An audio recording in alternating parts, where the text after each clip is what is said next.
1977. The British Empire had a plan to end the rebellion once and for all, to crush the upstart colonies that had dared to defy the world's greatest military power. The strategy was simple, elegant, and on paper unbeatable. 3 British armies would converge on the Hudson River, splitting the American colonies in half. New England, the heart of the revolution, would be cut off from the south and slowly strangled into submission.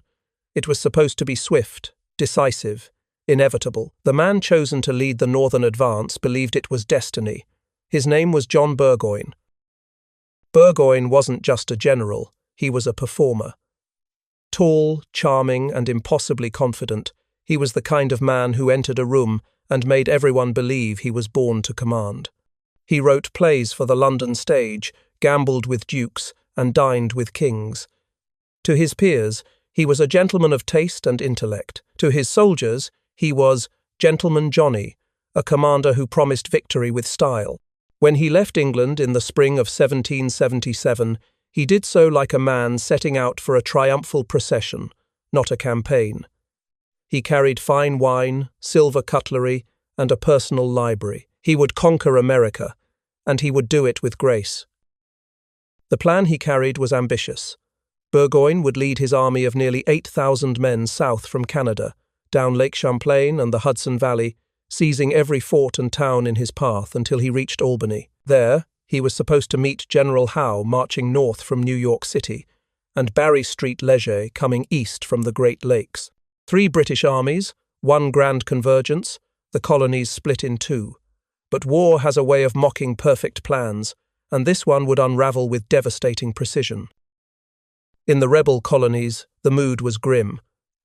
After the fall of New York and the bloody retreat across New Jersey, confidence in the Continental Army had been shattered. Congress squabbled. Supplies ran dry. The dream of independence seemed to fade with every British victory. Yet in the north, one man saw opportunity in disaster. General Horatio Gates, a cautious political soldier with a gift for self-promotion, was gathering the remnants of the American Northern Army. He was no Washington, no visionary, but he was steady. And under him served a man who was his opposite in every way, Benedict Arnold, reckless, brilliant, fearless, the kind of officer who made soldiers believe the impossible could be done.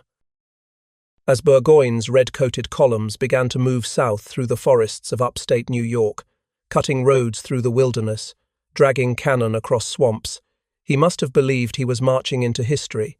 But the wilderness had other plans. Every tree, every mile, every delay drained his strength. The Americans were watching, waiting, and preparing. In the months ahead, Gentleman Johnny would learn that America could not be conquered by elegance or arrogance, and that the river he followed would lead not to glory, but to surrender. John Burgoyne was a man born for the spotlight, and he never let the world forget it. Before he ever commanded an army, he commanded attention. London society knew him as much for his wit as for his uniform. He'd written comedies that played to packed houses in Drury Lane, charmed duchesses with verses, and lost fortunes at the gaming table with a grin. He was a soldier, yes, but also a gambler, playwright, and politician. To his critics, he was vain. To his admirers, magnetic. To himself, destined. And when the chance came to win eternal fame by crushing the American rebellion, Burgoyne seized it with both hands. His confidence wasn't entirely misplaced. He had fought bravely in earlier wars, showing both courage and imagination. He wasn't one of those desk generals who directed battles from afar. Burgoyne led from the front, sabre drawn, voice carrying above the noise of gunfire. He had a flair for drama even in combat.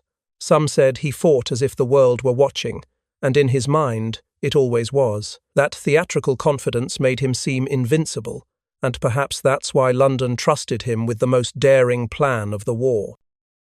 The plan was Burgoyne's masterpiece. He would march from Canada down the Lake Champlain corridor, through the dense forests of northern New York, and seize control of the Hudson River Valley. To the east, a smaller British column under Barry Street Leger would move through the Mohawk Valley, cutting off reinforcements. And from the south, General William Howe, commander-in-chief of all British forces in America, was expected to march north from New York City. 3 armies, 3 great blades converging to slice the colonies in half. Once the Hudson was secured, the rebellion would be strangled in its cradle. It was a bold vision, too bold, perhaps. Burgoyne's superiors in London approved it without ever understanding the realities of the American wilderness. The maps were optimistic, the logistics untested, the cooperation between commanders more a hope than a plan. But none of that seemed to concern Burgoyne. He saw himself as the hero of a grand campaign, marching from the wilds of Canada to the applause of London drawing rooms.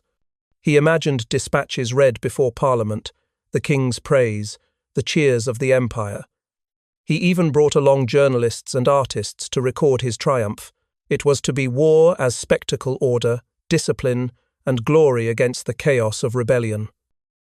As his army assembled in the spring of 1777, red-coated regulars, German mercenaries, loyalists, and native allies, Burgoyne stood before them, confident that nothing could stop him.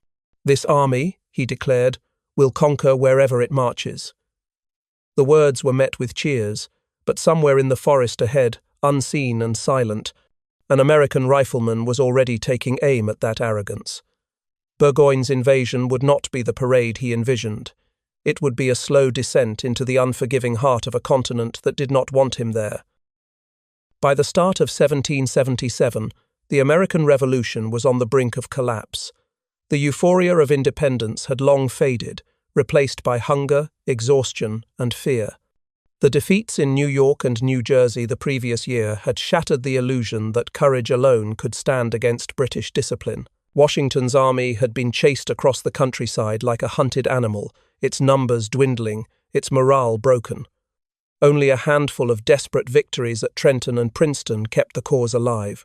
To many, the rebellion now looked like a lost gamble against the greatest empire on earth. In the north, the situation was even worse. The forts along the Hudson and Lake Champlain were crumbling, manned by underfed, unpaid soldiers who had seen too much defeat. Supplies were scarce, discipline thinner still. Men deserted by the dozens each night, leaving behind muskets, torn tents, and fading dreams of liberty. Congress, far away in Philadelphia, issued orders that no one in the field could possibly obey. What passed for an army was held together more by hope than by command. Yet even in that hopeless moment, a few men refused to give in to despair. One of them was Horatio Gates, a British-born officer who had once served under the same flag he now fought against. He was cautious where others were bold, methodical where others were rash. Gates was a bureaucrat in uniform, a soldier who preferred strategy tables to the smoke of battle, but he understood something many of his peers did not: how to organize, how to feed, and how to hold together an army on the edge of ruin. He was also ambitious. Gates saw the war not just as a fight for independence, but as a stage upon which reputations were made, and he was determined that his would shine brightest. Serving under Gates was a man who could not have been more different: Benedict Arnold, restless, hot-tempered, and dangerously brave. Arnold was a merchant turned soldier, a self-made man who fought like he had something to prove to every officer born to privilege. He had already distinguished himself in earlier campaigns. At Quebec, where he'd led a starving army through frozen wilderness, and at Valcour Island, where his ragtag fleet had delayed a British advance long enough to save the Revolution, Arnold fought with instinct, not restraint. He was the kind of commander who charged when others hesitated, who believed victory belonged to the man willing to bleed for it. Together, Gates and Arnold formed one of the strangest pairings in the war. One man ruled by calculation, the other by fury. They needed each other, though neither would ever admit it. Gates provided order, Arnold supplied fire. And as Burgoyne's army began its long descent from Canada, cutting a red scar through the forests of New York, both men knew the next battle would decide more than territory. It would decide whether the revolution itself would live or die. The northern wilderness was not a place for gentlemen. It was an endless, tangled expanse of forest and swamp, stretching south from the Canadian border like some vast green ocean. The trees stood so thick that light itself seemed to struggle through. Every mile had to be conquered, felled, bridged, or hacked apart before the army could pass. Burgoyne's soldiers, red coats dulled by mud and sweat, spent more time swinging axes than firing muskets. Progress was measured not in days, but in feet. What had looked like a quick march on a map became a crawl through a living nightmare. Behind every column came the wagons, hundreds of them carrying food, ammunition, tents, uniforms, silverware, and the countless luxuries Burgoyne insisted were necessary for a civilized army. The roads they followed were little more than deer paths, soon churned into knee-deep mud by the weight of the baggage train. When the wheels stuck fast, soldiers were ordered to haul the wagons forward by hand, cursing through clenched teeth as the horses collapsed from exhaustion. At night, men slept on wet ground, their uniforms soaked, their bodies covered in mosquito bites. The forest swallowed the sound of their complaints, indifferent to the suffering of an empire. The artillery was the worst of it. Burgoyne had brought 30 heavy cannon symbols of British power, each weighing thousands of pounds. Moving them through the wilderness was madness. Men laboured for hours to drag a single gun over a few hundred yards, laying logs across swamps, building bridges over streams, repairing broken wheels with rope and raw determination.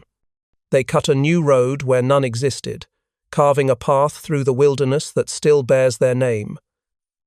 The Great Military Road. Every step forward consumed supplies faster than they could be replaced.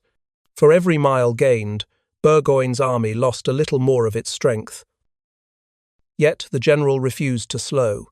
He wrote home to London, boasting of progress, describing the campaign as though it were a grand adventure. He spoke of discipline, morale, and order, but beneath the reports, his soldiers were dying of fever, hunger, and exhaustion. The native allies who had joined him, once fierce and loyal, began to melt away into the woods, disillusioned by the endless toil and lack of plunder. Even his German mercenaries, the stoic veterans of Europe's wars, began to wonder if the wilderness itself was the enemy. By midsummer, Burgoyne's once proud army was crawling through the forests of upstate New York, its red ranks streaked with mud, its banners drooping under the rain.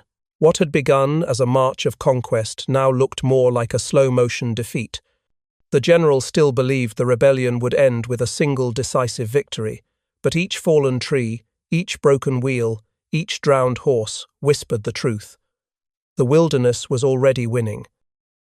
At dawn, on a humid July morning, the stillness over Lake Champlain shattered with the thunder of British guns.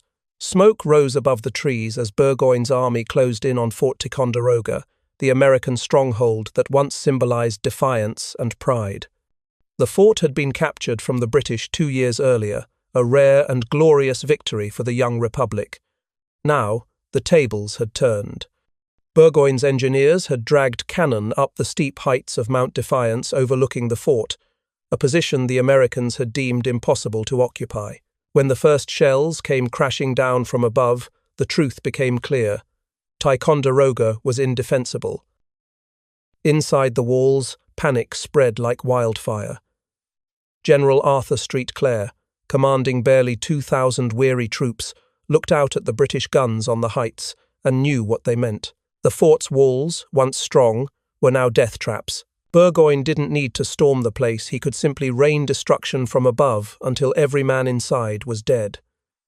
In the face of certain annihilation, St. Clair made the only decision he could. Under cover of darkness, the Americans abandoned the fort, slipping away across the lake and into the forest, leaving behind stores of cannon and powder they couldn't carry. When British troops entered Ticonderoga the next morning, they found the American flag gone and the fort silent. Burgoyne stood on the ramparts in triumph, his face lit by satisfaction and sunlight.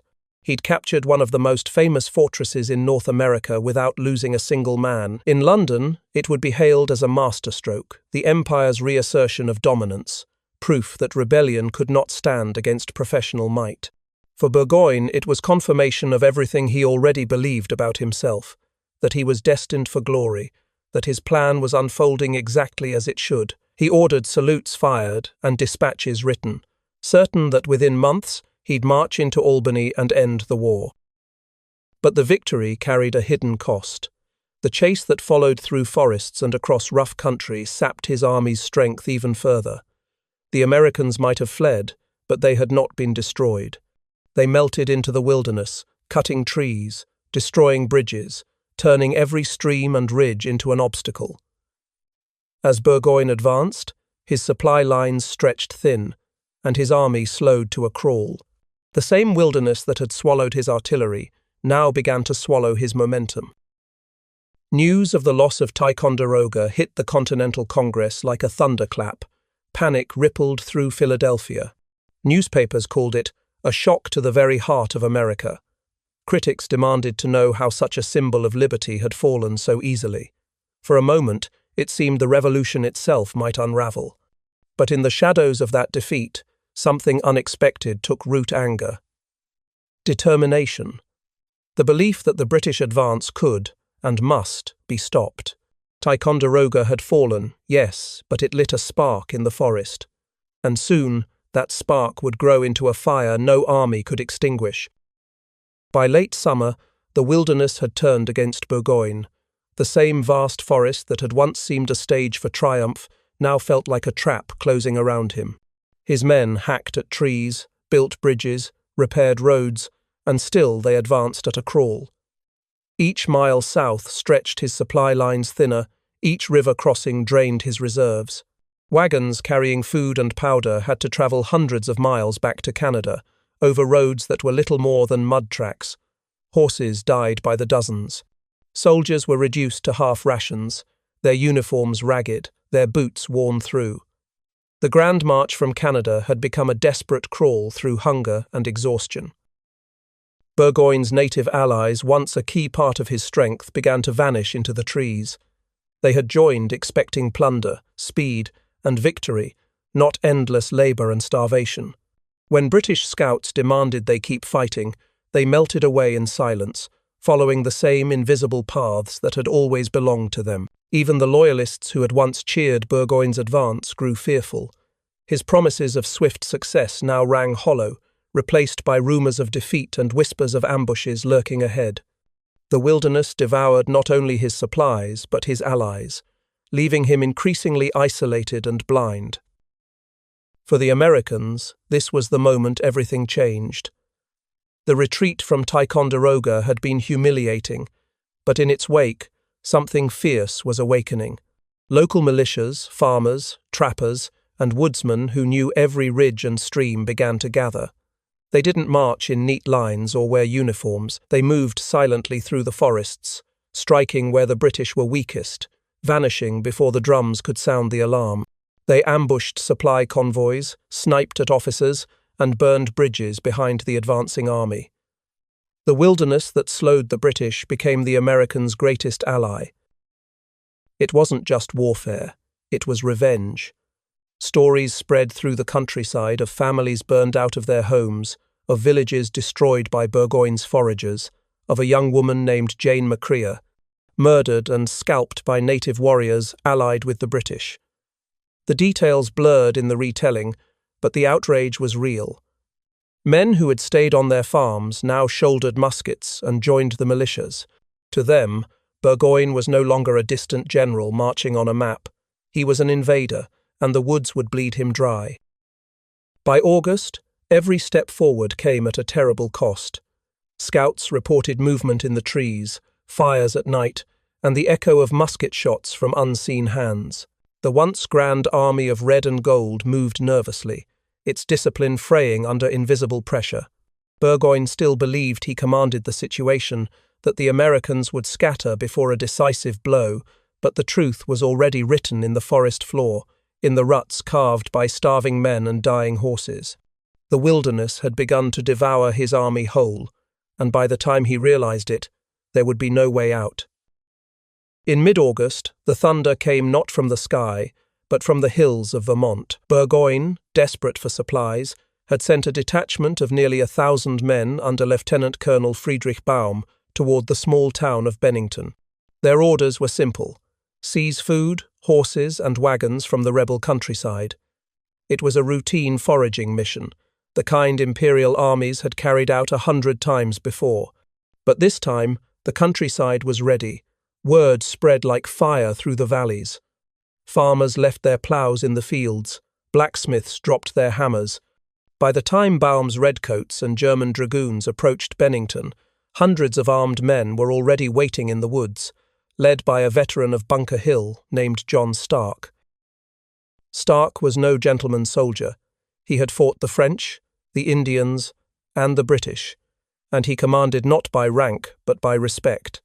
His men were volunteers, hunters, farmers, millers, tough men who could shoot straight and move silent through the trees. When someone asked if they could handle professional soldiers, Stark simply said, "There are the redcoats, boys, and they are ours. Or this night Molly Stark sleeps a widow." It wasn't the language of strategy, but it was enough. At dawn on August 16th, he unleashed them. The British detachment was dug in behind hastily built earthworks, confident their bayonets and discipline would be enough to scatter the militia. But the attack came from all sides, sudden and ferocious. Stark's men surged through the woods, their muskets cracking from every direction. Smoke rolled through the trees. The redcoats tried to form ranks, but there was no open ground, no clear enemy to face, only flashes of gunfire and the cries of men fighting for their homes. Within 2 hours, the British line collapsed. Baum's troops fought bravely, but they were overwhelmed, surrounded, and shot down almost to the last man. Baum himself fell, mortally wounded, his fine uniform torn and blackened by powder. When a second British relief column arrived under Lieutenant Colonel Breyman, Stark's men turned on them with the same fury. Reinforcements from New Hampshire and Massachusetts arrived mid-battle, charging through mud and smoke to finish the fight. By the end of the day, nearly 1,000 of Burgoyne's men were dead or captured. The Americans lost barely 100. It was a massacre, one of courage meeting arrogance, of backwoodsmen destroying the myth of British invincibility. For Burgoyne, the defeat at Bennington was catastrophic. He had lost 1/10 of his army and all hope of resupply. For the Americans, it was rebirth. The victory electrified the countryside. Militiamen who had hesitated to take up arms now poured into the Northern Army by the thousands.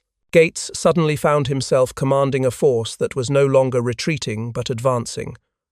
The war in the North had changed. The thunder of muskets at Bennington had echoed far beyond the hills of Vermont. It marked the moment when farmers and woodsmen proved they could stand toe-to-toe with an empire. By early September, Burgoyne's triumphal march had turned into a nightmare. The grand invasion that had begun with parades and fanfare now moved through a landscape of empty wagons, starving horses, and exhausted men. His supply lines, stretched hundreds of miles back to Canada, had collapsed under their own weight.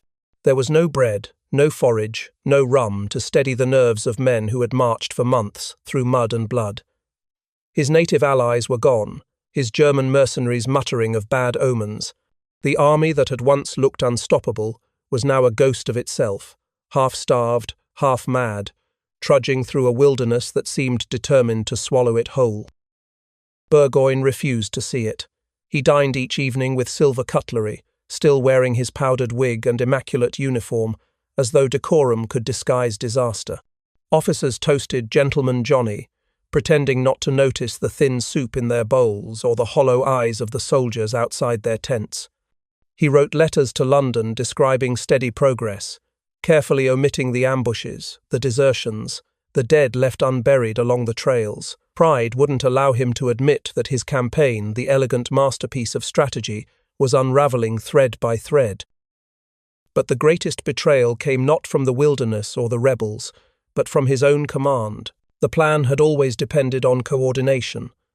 Burgoyne marching south, General Howe marching north from New York City, and Barry Street Leguay advancing from the west. They would converge on Albany, crush the rebellion, and divide the colonies in two. But Howe never came. Instead of moving north to meet Burgoyne, Howe had sailed south to capture Philadelphia, chasing glory, while his comrade was left stranded in the wilds of New York. Burgoyne didn't know it yet, but he was alone. His pleas for reinforcement would go unanswered. His messages, delayed or ignored, drifted into the bureaucratic void of British command. When word reached him that Street Leger's expedition had collapsed after a chaotic siege at Fort Stanwix, Burgoyne's confidence finally cracked. 2 of the 3 blades meant to cut through the rebellion had vanished, leaving him isolated deep in enemy territory. Still, he refused to retreat. To withdraw would mean humiliation, and Burgoyne's pride would not permit that. Retreat, he told his officers, is worse than defeat. So he pressed on toward Saratoga, toward the waiting Americans, toward destiny. Behind him lay a trail of broken wagons and shallow graves. Ahead, the hills of upstate New York shimmered in the autumn light, beautiful and deadly. Somewhere beyond them, General Gates and his growing army were digging in. Burgoyne's men didn't know it yet, but they were marching not toward victory, but into a siege that would end an empire's illusion of control. The wilderness had taken his strength, now it would take his pride. When Horatio Gates arrived to take command of the Northern Army, he found not an army, but a mob. The men were ragged, half-fed, and sullen from months of retreat. Their officers bickered, their supplies were gone. Their spirit, what little remained of it, hung by a thread. But Gates was not a man of passion or fire, he was a man of order, a former British officer turned American patriot. He believed wars were won not by inspiration, but by paperwork, discipline, and patience. He set about rebuilding what was left with the calm detachment of a clerk, issuing new rations, reorganizing brigades, and promising Congress that the Northern campaign was, in his words, well in hand. Gates was ambitious, perhaps more than patriotic. He envied Washington's fame, whispered that he could command better, and surrounded himself with flatterers who fed his pride. To Congress, he was the hero of Saratoga before a shot was even fired. To the men who served under him, he was distant, cautious, a general who preferred his desk to the battlefield. But to his credit, he knew how to make men believe the tide was turning. Under his steady, if uninspired leadership, the camp began to hum with renewed purpose. And just as morale began to flicker back to life, reinforcements started to arrive, men hardened by the wilderness, carrying long rifles and quiet confidence. At their head rode Daniel Morgan, a tall Virginian with a rough voice and a scarred face, a veteran of frontier wars who cared nothing for polish or protocol. His riflemen were not regular soldiers, they were hunters, men who could hit a target at 200 yards, the kind of precision the British still dismissed as impossible. They brought with them the smell of gun oil, the sound of laughter, and a promise that the British would soon bleed for every step they took. Their arrival transformed the camp. For the first time in months, the Americans didn't look beaten, they looked dangerous. But if Morgan brought strength, another man brought trouble. Benedict Arnold, restless, brilliant, and furious that command had been given to Gates instead of him. He had been the one fighting since the war's beginning, the one who had bled for every inch of ground. Gates, in Arnold's eyes, was a paper soldier, a politician in uniform. Their meetings were cold, their words clipped. Gates demanded obedience. Arnold demanded action. The 2 men could barely stand to be in the same room. Yet, they needed each other. Gates had the authority. Arnold had the fire. The coming battle would depend on both. As summer turned to autumn, the army along the Hudson transformed from a broken force into a wall of determination. Trenches were dug, cannon emplaced, and soldiers drilled from dawn to dusk. The sound of muskets on the practice fields rolled through the trees like thunder. Somewhere to the north, Burgoyne's army was stumbling toward them, starving and blind. Gates and Arnold waited, their hatred barely concealed, but for now they were united by necessity. The time for retreat had ended. The army that had once fled through the wilderness was about to stand and fight. By late September 1777, the wilderness had fallen silent. The roads were scarred with ruts and broken wheels, the trees splintered by musket fire, the air heavy with the smell of smoke and damp earth. 2 armies now faced each other along the Hudson River near a small village called Saratoga, 2 worlds locked in a moment of breathless stillness before the storm. To the north, Burgoyne's once proud army waited, its uniforms tattered, its food nearly gone. To the south, on the high ground of Bemis Heights, the Americans had dug in. Earthworks, cannon pits, and barricades turned the hills into a fortress. For the first time in the war, the British were not the hunters, they were the hunted. The American camp was alive with a strange electricity, a mix of confidence and dread. Soldiers whispered that the enemy was starving, that Burgoyne's men were eating their horses, that the proud redcoats had lost their shine. But they also knew the British were still dangerous. Many of the men had fought them before and carried the scars to prove it. Around the campfires at night, they spoke in hushed tones about what was coming, cleaning their muskets, sharpening their bayonets, staring into the flames as if trying to see the future. The smell of pine smoke mixed with the metallic tang of gun oil. Every man knew this was no ordinary battle. This was the one that would decide whether the revolution lived or died. On the American lines, General Gates sat in his tent, surrounded by maps and correspondence, his face calm, his words measured. He trusted his defences, trusted the ground he had chosen. "Let the British come," he told his aides. "They will break upon us like waves upon a rock." But not everyone shared his patience. Benedict Arnold paced like a caged animal, his temper barely contained. He wanted to strike, to meet Burgoyne head-on before the enemy could regroup. "Every day we wait," he warned. "We give them strength." Gates ignored him. To the general, caution was wisdom. To Arnold, it was cowardice. The tension between them was as sharp as any sword in the camp. Across the river, Burgoyne's army looked down from the ridges toward the American lines. Hungry men cleaned their muskets in silence, their officers pretending that all was well. The cannon wheels were mud-caked, the gunpowder damp, but pride still held them together. They had marched too far to turn back now. Every officer knew what Burgoyne would never say aloud, that retreat meant ruin. They would fight here, whatever the cost. At night, the forest echoed with strange sounds, the distant roll of drums, the whinny of restless horses, the wind sighing through the trees like a warning. Soldiers on both sides peered into the darkness and felt the weight of history pressing on their shoulders. Somewhere in that quiet, between the rustling leaves and the creak of leather straps, they could almost hear the future calling. The storm was coming, and when it broke, it would change the fate of a continent. On the morning of September 19th, 1777, the fog hung low over the fields of Freeman's Farm, a lonely clearing north of Bemis Heights.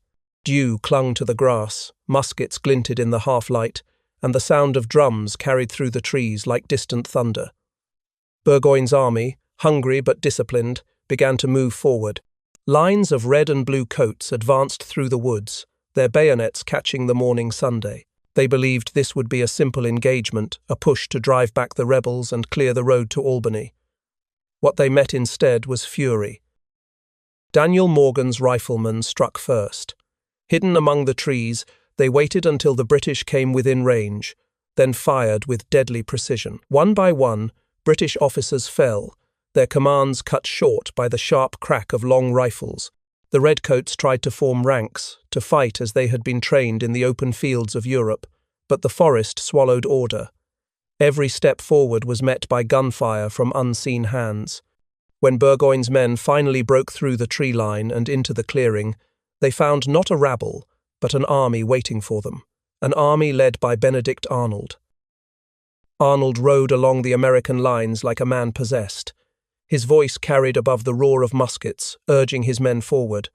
He seemed everywhere at once, at the left flank rallying riflemen, at the centre driving regiments into the fight, in the thickest smoke where the bullets flew like hail. "Now, boys," he shouted, sword raised. "Now we show them how free men fight." His energy was contagious. Men who had once fled before British bayonets now stood their ground.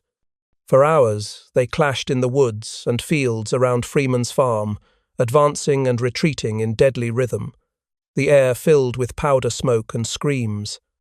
The sun climbed high and turned the battlefield into a furnace. Still, neither side yielded. By afternoon, the British had thrown everything into the fight. Artillery pounded the American lines, musket volleys crashed like waves, but the rebels refused to break. When one regiment faltered, Arnold rode straight into the line, his horse lathered with sweat, his coat torn by musket balls. "Stand firm," he roared, his face streaked with dirt and blood. Under his command, the Americans fought like men who no longer believed in defeat. When the smoke cleared at dusk, the ground was strewn with bodies, but the lines had not moved. Freeman's Farm belonged to no one. Yet, in that stalemate, something remarkable had happened. For the first time, a British army had met the rebels in open battle and failed to win. Burgoyne, exhausted and bewildered, could not understand it. How had farmers, tradesmen, and frontiersmen stood against the best soldiers in Europe?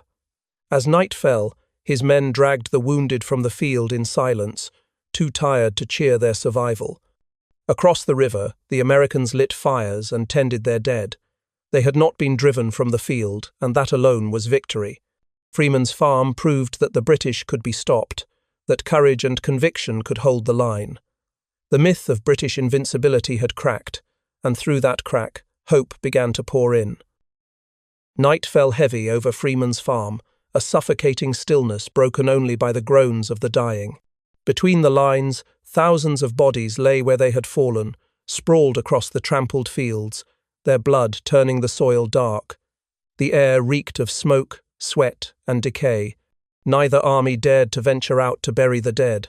Sharpshooters waited in the shadows, ready to kill anyone who moved. Fires flickered behind the American lines, small and dim, as men huddled under their blankets and tried to sleep.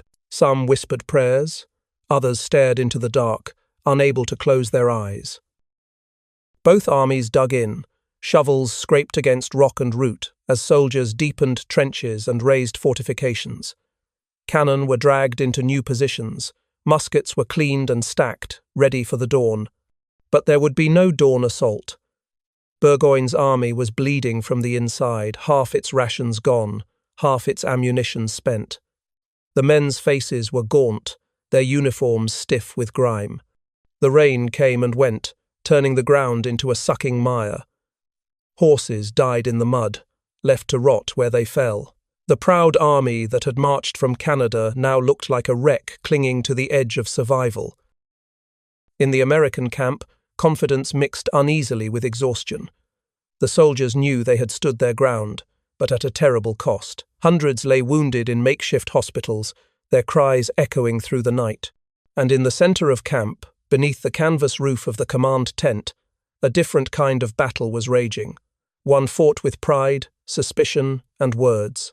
Horatio Gates sat behind his desk, calm as a judge, his spectacles glinting in the lamplight.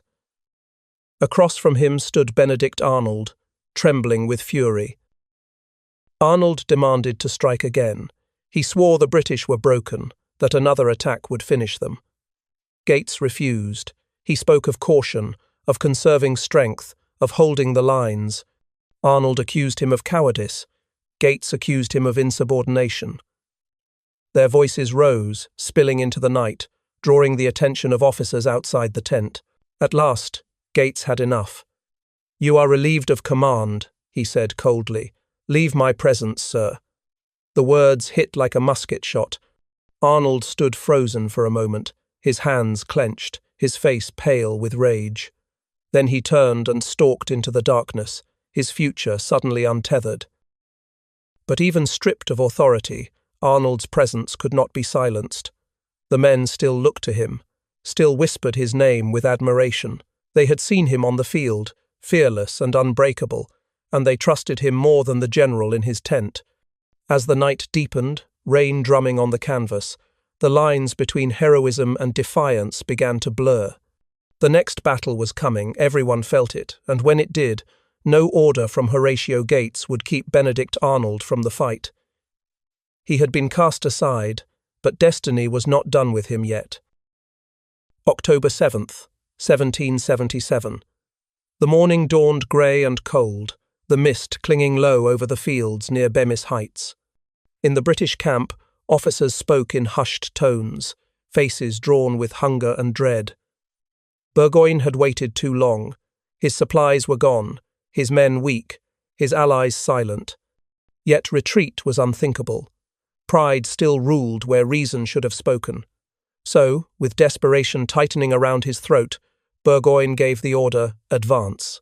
His weary army formed up in tight, glittering ranks, their coats ragged, their stomachs empty, but their discipline intact. They would fight one more time for their general, one more time for the empire that had forgotten them. As the British columns moved forward through the brush, the woods around them erupted.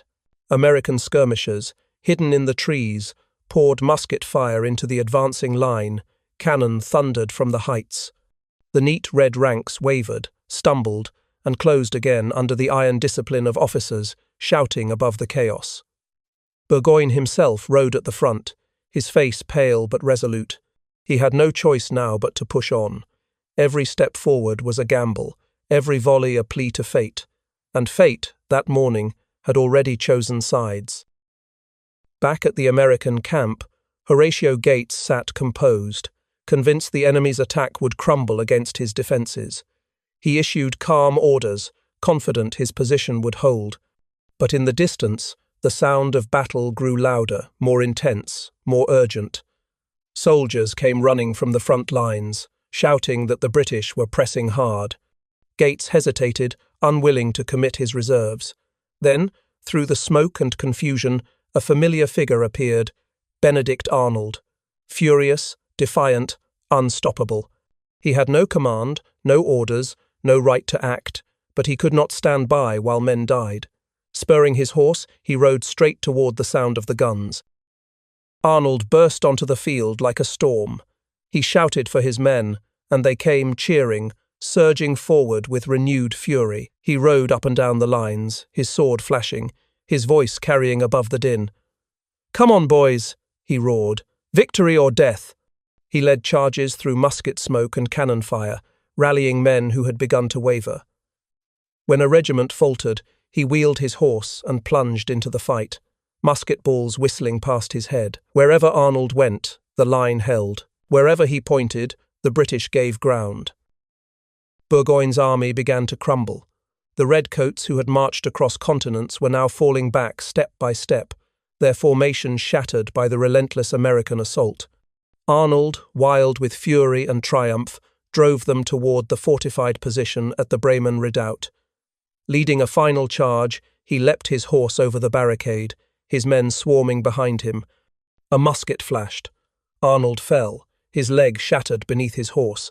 The men around him surged forward, shouting his name. Within minutes, the redoubt was taken. The British line collapsed entirely. As night fell, the field at Bemis Heights belonged to the Americans. Burgoyne's army, bloodied and broken, fell back in confusion. Arnold lay wounded in the mud, his boot filling with blood, his face pale but his eyes blazing. "I have done my duty," he murmured, refusing to be carried from the field until the last shots faded. He had defied orders, defied his commander, defied fate, and won. The British invasion was finished. The Empire's proud advance had ended in ruin, broken by a man who would not retreat. The morning after the battle dawned cold and silent. Smoke drifted over the shattered fields, the stench of gunpowder mixing with the sweet rot of autumn leaves. Burgoyne's army, what remained of it, huddled on the open ground north of Saratoga. Their red coats were mud-caked, their faces gaunt, their spirits hollow. The once proud host that had marched from Canada through the wilderness now numbered barely 6,000. Every man was hungry, every horse dying, every hope fading. They had no way forward, no way back. The trap had finally closed. The Americans surrounded them like a tightening noose. Gates's army, now swollen to more than 20,000 with militia and reinforcements, occupied the high ground, their cannon already sighted on the British camp. Across the river, Daniel Morgan's riflemen prowled the woods, cutting off any attempt at escape. The road north, their last lifeline, was blocked by American detachments and destroyed bridges. When Burgoyne sent scouts to find a retreat route, they returned, shaking their heads. The paths were watched, the fords guarded.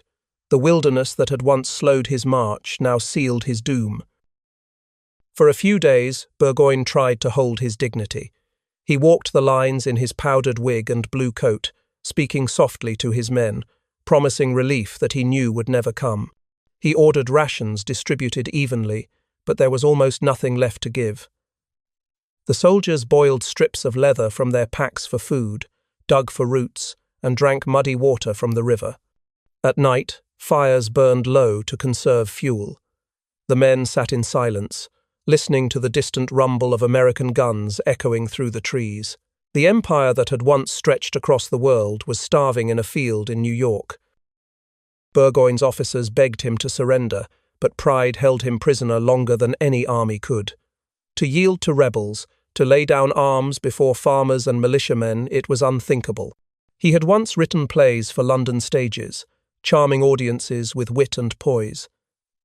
Now, he stared across a landscape of death and ruin, the final act of his career unfolding with cruel irony. Every hour of delay cost lives. His men were too weak to fight, too proud to beg. And still, he hesitated. At last, with the moans of the wounded rising from the tents and the Americans closing in from every side, Burgoyne could delay no longer. On the evening of October 16th, he called his officers together. In a quiet voice, stripped of arrogance, he said, "Gentlemen, we must negotiate." The room was silent. The reality sank in. The army of His Majesty, the King of Great Britain, was about to surrender to rebels. Outside, rain began to fall. The proud general who had once marched to fanfare and drums now faced humiliation in the mud. The wilderness had beaten him. His own pride had finished the job. October 17th, 1777. The morning broke crisp and still, the sun rising over fields that only days before had been soaked in blood. On a small plain outside Saratoga, two armies stood facing one another in eerie silence. On one side, the Americans mud-stained, weary, but unbroken. On the other, the remnants of Burgoyne's once proud host, their uniforms tattered, their flags drooping, their muskets stacked neatly in surrender. The proud march from Canada had ended not with victory, but with ceremony, an empire brought to its knees by men it had called peasants. Burgoyne rode forward at the head of his officers, immaculate as ever, his wig powdered, his blue coat spotless. He carried himself with the poise of a man determined to lose with dignity. Horatio Gates waited for him beneath the branches of a great elm tree, calm and composed, the very picture of triumph. When the two men met, Burgoyne dismounted, removed his hat, and said, "The fortune of war, General Gates, has made me your prisoner." Gates bowed slightly and replied, "I shall always be ready to bear testimony that it has not been through any fault of your excellency." For a moment, the exchange felt almost civilized, two gentlemen acknowledging fate. But behind them, 20,000 Americans erupted in cheers. The impossible had happened. A British army had surrendered. One by one, the redcoats laid down their weapons. Muskets clattered to the ground, bayonets glinting in the autumn Sunday drums beat slow and solemn. The British marched off the field as prisoners, their banners furled, their heads bowed. Over 5,000 men, soldiers of the greatest empire on earth, were now captives of a rebellion that had nearly died a year before. For the Americans, it was not just victory, it was vindication. The revolution, once dismissed as a lost cause, had proven it could defeat the empire. Gates basked in the glory. His name spread across the colonies like wildfire. Congress hailed him as the hero of Saratoga, the man who had saved the revolution. Portraits were commissioned, songs written, letters poured in from admirers. But those who had been at the front lines knew another name deserved to be spoken beside his Benedict Arnold. As the celebrations began, Arnold lay in a nearby farmhouse, his leg shattered by a musket ball, his face pale but his eyes burning with the fire of the battlefield. He had led the charges that broke the British line, had turned defeat into victory, yet his name was absent from every dispatch. As the British stacked their arms and Burgoyne signed the formal terms of surrender, Arnold's thoughts were far away. He had won the battle but lost the credit. Outside, cheers rose through the camp, echoing across the Hudson. For Gates, it was a triumph. For Arnold, a wound that pride would never heal. In that silence between musket volleys and applause, something inside him hardened. The revolution had its hero, but it had also planted the seed of its greatest traitor. And somewhere in that quiet autumn air, the empire blinked, realizing at last that America would not be so easily subdued. Across the Atlantic, the news of Saratoga traveled slowly, carried by ship through winter storms and hostile seas. When it reached Europe in the early weeks of 1778, it landed like a cannon shot. For 2 years, the American rebellion had been seen as a doomed experiment, idealistic, chaotic, destined to collapse beneath the weight of the British Empire. But now, that illusion was gone. A British army had surrendered in the open field. An empire that ruled half the world had been humbled by farmers and tradesmen fighting for an idea. The world took notice. In London, disbelief turned to fury. Parliament sat in stunned silence as the reports were read. Burgoyne's elegant prose could not disguise the truth: his army was gone, his campaign in ruins. Members of Parliament shouted for answers, demanding to know how His Majesty's forces could be so completely undone. Some blamed Howe for abandoning Burgoyne, others whispered that perhaps the war was unwinnable. The illusion of British invincibility had shattered, and cracks began to show in the empire's resolve. But in Paris, the news was greeted with quiet, growing excitement. For years, France had watched the American rebellion with fascination and caution. The French court hated Britain, still smarting from the humiliations of the 7 Years' War. But King Louis XVI was hesitant to back a cause that seemed destined for defeat. Now, with the fall of Burgoyne, the impossible had become possible. The Americans had proven they could fight and win. The tables in the gilded salons of Versailles turned. Suddenly, the question was not whether France would intervene, but when. At the center of it all stood one man, Benjamin Franklin.